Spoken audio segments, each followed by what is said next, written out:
Good morning students. धोरण 9 विषय हिंदी। छठा गद्य है मेरी बीमारी श्यामा ने ली, जिनके लेखक है हरिवंश राय बच्चन। गद्य शुरू करें उससे पहले हम गद्य में आने वाले जो शब्दार्थ है उसके बारे में परिचित होते हैं। तो शब्दार्थ देखते हैं हम। पहला शब्दार्थ है दुलारना। दुलारना यानी कि लाड प्यार करना। दूसरा है तर्क। तर्क यानी कि दलील। तीसरा है भरे फुट। भरे फुट यानी कि बहुत तेज। चौथा है हरमझदगी यानी कि हठ करके। पांचवा है हस्ब मामूल यानी कि नित्य नियम के अनुसार। छठा है बदन यानी कि शरीर। उसके बाद है प्लूरिसी, जो एक रोग का नाम है जिसका अर्थ होता है फेफड़ों में पानी भर जाना। आठवां है बहरहाल यानी कि हर हालत में। उसके बाद है नुस्खा। नुस्खा यानी कि वैद्य द्वारा बताई गई रोग की औषधि। उसके बाद है परवाना यानी कि आज्ञा पत्र। 11वां है मर्म वेधी यानी कि दिल को छूने वाला। उसके बाद वैधव्य यानी कि विधवापन। 13वां है तनख्वाह यानी कि वेतन, जिसे हम सैलरी कहते हैं। उसके बाद उसास यानी कि निराशा सूचक सांस। उसके बाद है अदायगी यानी कि पैसा चुकाना। उसके बाद है साख यानी कि इज्जत या फिर प्रतिष्ठा। उसके बाद है दर्पण यानी कि आईना। 18वां है चौंकाना यानी कि चकित करना। उसके बाद है जघन्य यानी कि बहुत बुरा। उसके बाद है शरण स्थल यानी कि आश्रय। 21वां है मुंहफट यानी कि स्पष्ट बोलने वाला। उसके बाद चुनौती यानी कि ललकार। 23वां है संचय यानी कि एकत्र। उसके बाद है एलोपैथी, अंग्रेजी उपचार पद्धति। 25वां है मुआवजा यानी कि बदला या फिर बदले में कुछ मिलना। उसके बाद है आत्मनिग्रह यानी कि अपने पर काबू रखना। और लास्ट है हठ योग यानी कि योग साधना का एक प्रकार। ये सब हमारे शब्दार्थ है जो आपको आपकी नोटबुक में लिखने हैं। अब हम अपना गद्य शुरू करते हैं। गद्य है मेरी बीमारी श्यामा ने ली, जिनके लेखक है हरिवंश राय बच्चन। अब हम हरिवंश राय बच्चन के बारे में कुछ देखें तो हरिवंश राय जी बच्चन है, उनका जन्म 27 नवंबर सन 1907 में हुआ था और उनका निधन 18 जनवरी सन 2003 में हुआ था। उनके पिता का नाम प्रताप नारायण बच्चन था और उनकी माता का नाम सरस्वती देवी था। हरिवंश राय जी बच्चन है, उनकी पहली पत्नी का नाम श्यामा था, जिसके आधार पर हमारा ये गद्य है। और उनकी मृत्यु के बाद उसने दूसरी शादी की थी जिसका नाम था तेजी बच्चन। ये जो पाठ है, हमारा जो गद्य है, वो एक आत्मकथा खंड है। हरिवंश राय जी बच्चन की जो आत्मकथा है, क्या कहूँ क्या भूलूं, उनमें से एक अंश है वो लिया गया है। अब हम देखते हैं आगे। हिंदी साहित्य में हरिवंश राय बच्चन का नाम उनकी एकमात्र कृति से ही अमर हो गया है कि हरिवंश राय जी बच्चन है, उनकी एक कृति है जिनका नाम है मधुशाला। उन कृति से ही उनका नाम है वो हिंदी साहित्य में बहुत आगे आ गया है। हालांकि विपुल मात्रा में साहित्य सर्जन किया है। छायावादों काल में कवियों में बच्चन एक विशिष्ट सर्जक रहे हैं। उन्होंने इलाहाबाद विश्वविद्यालय के अंग्रेजी के प्राध्यापक के रूप में, तत्पश्चात दिल्ली में सरकारी सेवा, आकाशवाणी और 2-1 अन्य स्थलों में अपनी सेवाएं दी थी। भारत के एक विशिष्ट कवि के रूप में राष्ट्रपति जी ने उन्हें राज्यसभा का सदस्य मनोनीत किया था। प्रारंभिक नौकरी पायोनियर प्रेस में उन्होंने की थी। मधुशाला के कवि के रूप में बच्चन जी को इतनी शोहरत मिली कि उनकी मधुशाला का सभा सम्मेलन, कवि गोष्ठी आदि में होता था।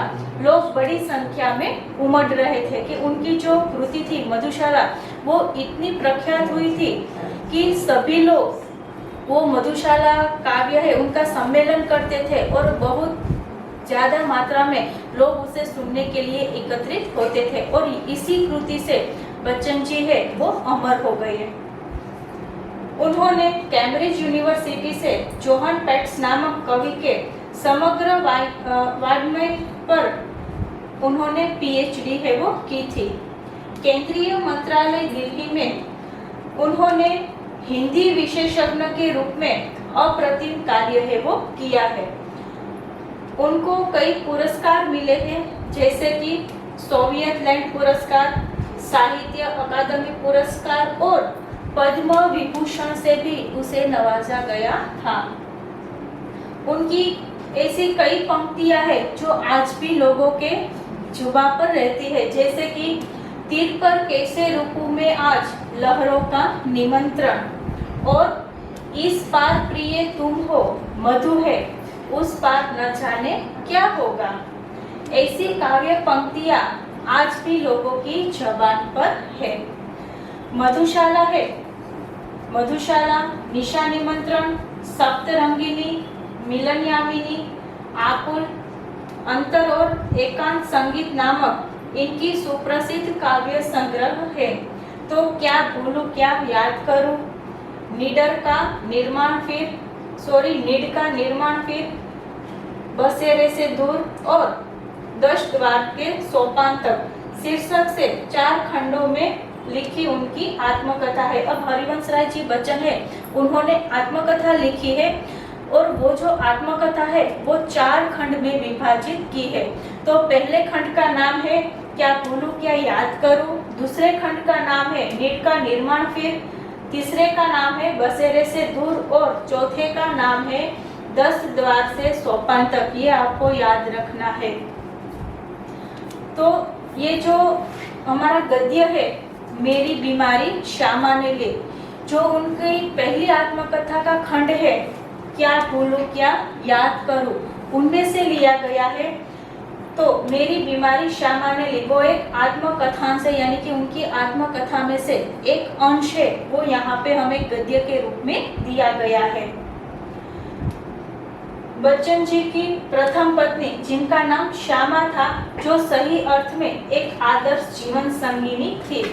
श्यामा की बीमारी उनकी खुद की न होकर बच्चन जी की थी, जो सेवा करते करते उन्होंने ले ली थी। बच्चन जी का यह मंतव्य श्यामा की पतिभक्ति, कर्तव्यपरायणता और निष्ठा का प्रतीक है। प्रस्तुत आत्मकथांश में श्यामा की बीमारी का दर्दनाक और कारुण्य सभर निरूपण मिलता है, तो दूसरी ओर कवि की भावुकता और संवेदनशीलता भी प्रकट है वो मिलती है कि हमारा जो गद्य है क्या मेरी बीमारी श्यामा ने ली, वो क्या भूलूं क्या याद करूं, उनमें से ली गई है। और उनमें से जो हरिवंश राय जी की प्रथम पत्नी थी जिनका नाम था श्यामा, तो हरिवंश राय जी बच्चन है, उन्हें क्षय की बीमारी हो जाती है और क्षय की बीमारी की वजह से उन्हें बहुत तेज बुखार है वो रहता है। तो उनकी सेवा में श्यामा है वो अपनी खुद की बीमारी है वो भूल जाती है और इस तरह से वो बच्चन जी की सेवा करती है कि मानो कि उससे कुछ दर्द ही नहीं। हालांकि वो भी बीमार थी, लेकिन अपनी बीमारी का पता उन्होंने कभी बच्चन जी को होने नहीं दिया, ताकि बच्चन जी है वो चिंता मुक्त होए और अपने इलाज पर पूरा ध्यान दे। तो इस तरह बच्चन जी है वो चिंता मुक्त होकर अपना जो इलाज है वो करते हैं और श्यामा है वो भी लगातार उनकी सेवा में है वो लगी रहती है। और एक दिन ऐसा आता है कि आखिर बच्चन जी है वो ठीक हो जाते हैं, उनकी पूरी बीमारी है जो क्षय है वो चला जाता है। लेकिन उसी दिन से जो श्यामा है वो वो बीमार हो जाती है और वो खटिये में लेट जाती है और 216 दिन तक वो बीमार रहती है और आखिर में उनकी मृत्यु है वो हो जाती है। तो ये जो पूरी कहानी है वो इसी बात पर आधारित है। बच्चन जी कहते हैं कि मैं अपनी बीमारी को दुलारने वालों में न था। सच कहूँ तो मैं अपनी बीमारियों के प्रति प्रायः निर्भय था। अब यहाँ पे बच्चन जी कहते हैं कि जब भी मुझे कोई बीमारी होती थी तो मैं उसे दुलारता नहीं था। दुलारना यानी कि लाड़ प्यार करना। तो उस बीमारी को लेकर वो कभी बैठ नहीं जाते थे और अपनी बीमारियों के प्रति वे हमेशा निर्भय ही रहे हैं। शायद मैंने गांधी जी के ही लेख में कहीं पढ़ा था कि बीमार होना अपराध है। हमें जो शरीर दिया गया है उसे हम स्वस्थ न रखें तो हम अपराधी तो है ही। यहाँ पे बच्चन जी कहते हैं कि उन्होंने गांधी जी के जो एक लेख है उस लेख में उन्होंने पढ़ा था कि बीमार होना वो क्या है, तो एक अपराध है। बीमार होना एक अपराध है क्योंकि ईश्वर ने हमें इतना अच्छा शरीर दिया है तो उसकी देखभाल तो हमें करनी ही पड़ती है। तो यदि हम बीमार होते हैं तो हम अपराधी है और जो लोग अपराध करते हैं उसे दंड तो मिलना ही चाहिए। मैं इस तर्क को कुछ और आगे ले गया। अपराधी को दंड देना चाहिए कि इस जो दलील है उस बात को बच्चन जी और आगे ले जाते हैं और कहते हैं कि जो अपराधी है यानी कि जो लोग अपने शरीर का ध्यान नहीं रखते हैं उन्हें दंड है वो मिलना ही चाहिए। मुझे जब कभी छोटी मोटी बीमारी होती जैसे कि जुकाम, बुखार, खांसी, सिर दर्द तो मैं खाट पर न लेटता और भी अपने से काम लेता। कि यहाँ पे बच्चन जी कहते हैं कि यदि मुझे कोई बीमारी होती, छोटी मोटी बीमारी जैसे कि बुखार आना, सिर दर्द होना, खांसी होना, तो उस समय वो कभी भी खटिये पर नहीं लेटते यानी कि जो खटियावश होते हैं आराम है वो बिल्कुल नहीं करते हैं। लेकिन उनमें से और भी ज्यादा वो काम करते थे यानी कि वो ऐसा मानते थे कि बीमार होना वो एक अपराध है और अपराधी को दंड है वो मिलना चाहिए। तो इस तरह वो मानो अपने आप को ही दंड देते थे कि जैसे बीमार होते थे तो जो नित्य से काम करते थे उनसे अधिक काम वो बीमार होने पर करते थे। मुझे भरे फुट बुखार में अपनी रात की ट्यूशन पर जाने की याद है। भरे फुट यानी कि बहुत तेज। तो वो कहते हैं कि जब भी मुझे बहुत तेज बुखार होता था तो उस समय भी मैं रात को अपने ट्यूशन पर जाता था यानी कि वो एक प्राध्यापक थे तो और स्कूल में पढ़ाते थे और साथ वो ट्यूशन भी लेते थे। तो जब रात की जो ट्यूशन थी वहाँ पे वो रात में जाते थे। कब? तब के उसे जब बहुत तेज बुखार था तब। बुखार की गर्मी और तेजी में तो मैं और जोश से पढ़ा था। मजदूरी करके रोटी कमाने वालों को बीमार पड़ने का क्या अधिकार है। बीमारी अमीरों की हरमजदगी है, गरीबों को उसे अपने पीछे न लगाना चाहिए। यहाँ पे बच्चन जी ने जो हमारी अर्थव्यवस्था है उसके आधार पर उन्होंने कहा है कि जो बीमारी है वो किसके लिए है, तो कि अमीरों के लिए है क्योंकि उनके पास पैसा है, उनके पास इतना वक्त है कि वो बीमारी में आराम है वो कर सके। लेकिन जो गरीब वर्ग है उसे बीमारी में बीमार होने का कोई अधिकार ही नहीं है क्योंकि उन्हें तो मजदूरी करके रोटी कमानी है। तो यदि वो आराम करने लगे तो उनके परिवार के लोग हैं वो भूखे रहेंगे, वो उनकी जो आमदनी है उनमें बढ़ोतरी नहीं होगी, वो कम होगी और अपने परिवार को मुश्किल का सामना है वो करना पड़ेगा। तो इसके आधार पर बच्चन जी है वो कहते हैं कि जो बीमारी है वो किसके लिए है, तो कि अमीरों के लिए है, गरीबों के लिए बीमारी है वो नहीं है।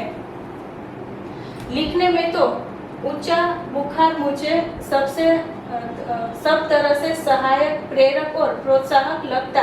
एक तरह की आग जिससे मेरी अनुभूतियों में ताप आता, जिसमें गल पिघल कर मेरा हृदय एक तरह की भट्टी में जो मेरे विचार, भाव, कल्पना को उबाल देकर उचित करता था। यहाँ पे बच्चन जी का कहना है कि जब भी मुझे बहुत तेज बुखार होता था तो उस समय वो बुखार की गर्मी में मुझे लिखना है वो बहुत अच्छा लगता था। तो उस समय में बहुत ज्यादा और बहुत अच्छा है वो लिख सकता था। यह तो मैं नहीं कहूँगा कि बुखार में मैं अबदबा कर लिखता था। अबदबा यानी कि कठिन। तो मैं न कहूँगा कि बुखार में मैं अबदबा कर लिखता था, पर अगर मैं लिखना चाहता तो बुखार मेरे लिए कोई बाधा नहीं बन सकता था। यहाँ पे बच्चन जी कहते हैं कि जब भी मुझे बुखार होता था तब मैं बहुत अच्छा लिखता था। बुखार है वो मुझे लिखने से रोक नहीं रहा था। यदि मैं लिखना चाहूँ तो बुखार में भी मैं बहुत ज्यादा लिख सकता था, वो उसके लिए कोई बाधा है वो नहीं था। हल्के बुखार में तो मेरे सब काम हस्ब मामूल होते रहते थे। हस्ब मामूल यानी कि जो हम नित्य रूप से जो हमारा काम करते हैं उसके अर्थ पर है कि जैसे हम अच्छे होते हैं तो हम अपना काम कैसे करते हैं, ठीक तरीके से करते हैं, सही तरीके से करते हैं। यदि हम बीमार होते हैं तो क्या होता है कि हम अपना काम अच्छी तरह से नहीं कर पाते। लेकिन बच्चन जी है वो कहते थे कि जब मुझे हल्का बुखार होता था तो उस समय मैं अपना काम नित्य रूप से ही कर सकता था। कोई मेरा बदन छूकर कभी कहता था कि तुम्हें तो बुखार है, तो मैं पट से जवाब देता था कि हाँ बुखार है और मैं भी हूँ। कि जब बच्चन जी को बुखार होता था और वो काम पे जाते थे तो उस समय उनके साथ जो काम करने वाले लोग हैं वो उसे छूकर, उसके बदन को छूकर कहते थे कि अरे तुम्हें तो बहुत तेज बुखार है। तो उस समय बच्चन जी है वो पलट कर जवाब देते थे कि हाँ मुझे बुखार भी है और मैं भी हूँ।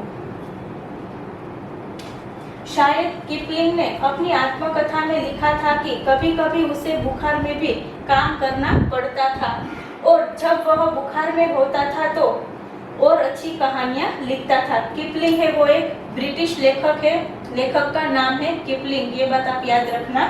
तो उन्होंने किपलिंग की जो आत्मकथा है उसमें पढ़ा था और किपलिंग ने उसमें लिखा था कि जब भी मुझे बुखार होता था और बुखार में मुझे काम करना पड़ता था तो उस समय बुखार में मैं अच्छी अच्छी कहानियां है वो लिख सकता था। बुखार में कम लिखने की मुझे याद नहीं, वह कैसा बन पड़ा इसका निर्णय मैं देना चाहूँगा। प्रसंग मुझे याद आ गया कि अपनी दो चट्टाने की। यहाँ पे बच्चन जी है वो कहते हैं कि किपलिंग ने कहा था कि उसे जब बुखार आता है तब वो अच्छी अच्छी कहानियां है वो लिख सकते थे। तो इसी तरह बच्चन जी कहते हैं कि मुझे भी ऐसा याद नहीं कि जब बुखार हो और मैंने कभी कम लिखा हो, यानी कि बुखार की अवस्था में भी उन्होंने अपना जो लिखाई का कार्य है वो सही तरह से किया था। तो यहाँ पे उसे एक प्रसंग याद आता है कि जब भी उन्होंने दो चट्टाने की